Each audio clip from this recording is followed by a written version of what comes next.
তাদের একটা জীবিকার একটা বিষয় আছে, আপনারা যে উচ্ছেদ করে দিবেন বা তাদের একটা তো কর্মসংস্থান করে দেওয়ার ব্যবস্থা করে দেওয়া উচিত। তো এটা যদি আমরা না করে শুধু আমরা উচ্ছেদই করি, তাহলে তো তাদের বিষয়টা তো আমাদের তাদের উপর অবিচার করা হয়।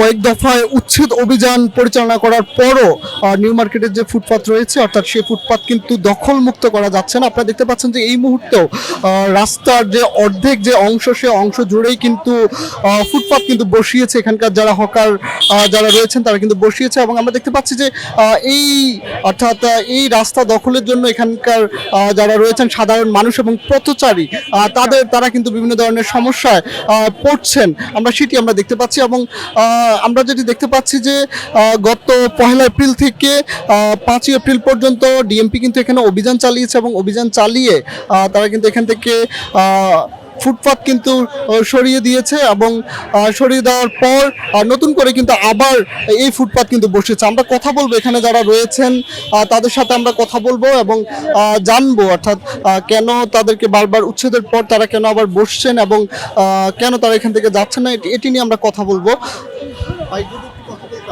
সেটি হচ্ছে আমরা দেখেছি যে কিছুদিন আগেও কিন্তু এখানে উচ্ছেদ অভিযান পরিচালনা করেছে, তো বারবার উচ্ছেদ দেওয়ার পরও হকাররা কেন বসছে বা ফুটপাত কেন সরানো যাচ্ছে না সেটা একটু বলবেন।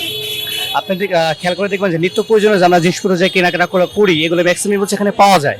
তো আসলে অনেকভাবে সম্ভব হলে এটা হচ্ছে ভাই দেখা যায় আমাদের একটা নিত্য প্রয়োজনীয় বা আমরা বিছানা চাদর বলি বা আমরা কঠিনা যে জিনিসগুলা বলি এগুলো আসলে আমাদের হাতের কাছে যদি আমরা পাই তাহলে বিষয়টা যে আমাদের সুবিধা হয়। কিন্তু এই একটা জিনিস কেনার জন্য যদি আমাদের নিউ মার্কেটের ভিতরে ঢুকতে হয় বা বড় কোনো সবাই মূল্যে ঢুকতে, এটা তো হচ্ছে চাপ হয়ে যায় আসলে আমাদের জন্য। এই জন্য আমরা চলার পথে আমরা যেগুলো হাতে পাইতেছি তারাও তাদের একটা জীবিকার একটা বিষয় আছে, আপনারা যে উচ্ছেদ করে দিবেন বা তাদের একটা তো কর্মসংস্থান করে দেওয়ার ব্যবস্থা করে দেওয়া উচিত। তো এটা যদি আমরা না করে শুধু আমরা উচ্ছেদই করি, তাহলে তো তাদের বিষয়টা তো আমাদের তাদের উপর অবিচার করা হয়। তো আমাদের সবগুলা বিষয়গুলো বিবেচনা করে হচ্ছে আমাদের এগুলা অভিযানগুলো চালানো উচিত। তাহলে এই মানুষগুলো কোথায় যাবে?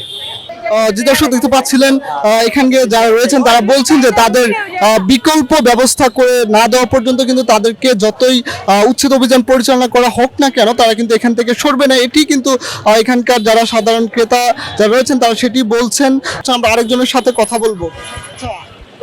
এখানে আমরা দেখেছি যে কিছুদিন আগেও কিন্তু উচ্ছেদ অভিযান পরিচালনা করেছে, তো সেই ক্ষেত্রে বারবার উচ্ছেদ অভিযান পরিচালনা করার পর এখানকার যারা ব্যবসায়ী রয়েছেন তারা কেন এখান থেকে সরে যাচ্ছেন না, তার কি কারণ হতে পারে? এটি কি বিকল্প কর্মসংস্থানের ব্যবস্থা করে না দেওয়া নাকি অন্য কোনো কারণ? ওই যে না না না করতে পারে, না খায় মরবো করে, এটা এত বছর ধরে করে আইতেছে, আর করবো কি? আমার না করতে দিলে আমি না খাই মরবো। আমার লোক 4 জন মানুষ খায়, আমার লোক 4 জন মানুষ মরবো। এমনি একজন মানুষ 10 জন করে মানুষ খায়, না খায় মরবো, ইচ্ছা ছাড়া আর কোনো রাস্তা নাই।